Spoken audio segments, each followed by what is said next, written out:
Welcome back to the channel. Today, we're diving into the dirty and politically charged assassination of Denis Voronenkov, a former Russian lawmaker turned defector who was gunned down in broad daylight in Kyiv, Ukraine, in 2017. Was his killing just another random act of violence, or a calculated message from the Kremlin to silence dissenters abroad?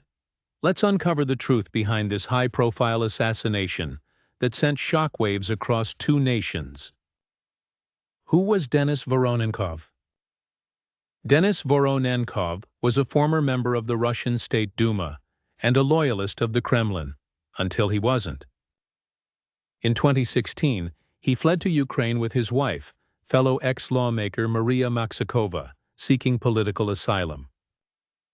He became a fierce critic of Vladimir Putin and Russia's annexation of Crimea.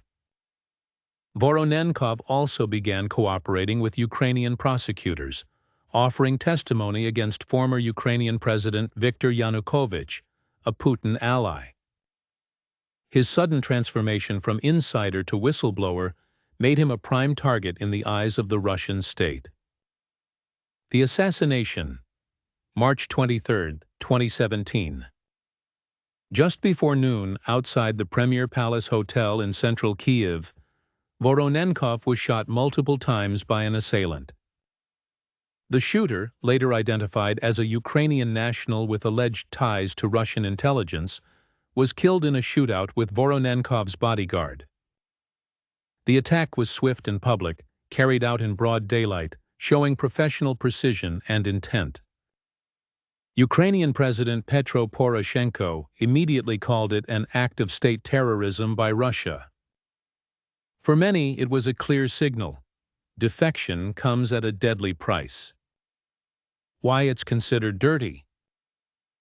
State-sponsored hit.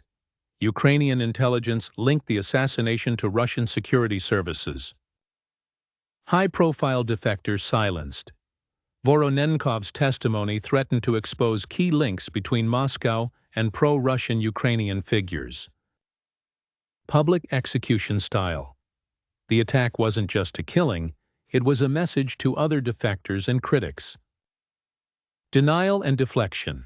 The Kremlin dismissed the accusation, calling the murder a personal matter, despite mounting evidence of political motives. This was not just murder. It was a calculated execution wrapped in plausible deniability. Impact and global response. The killing worsened already fragile Russia-Ukraine relations, occurring amidst ongoing conflict in eastern Ukraine.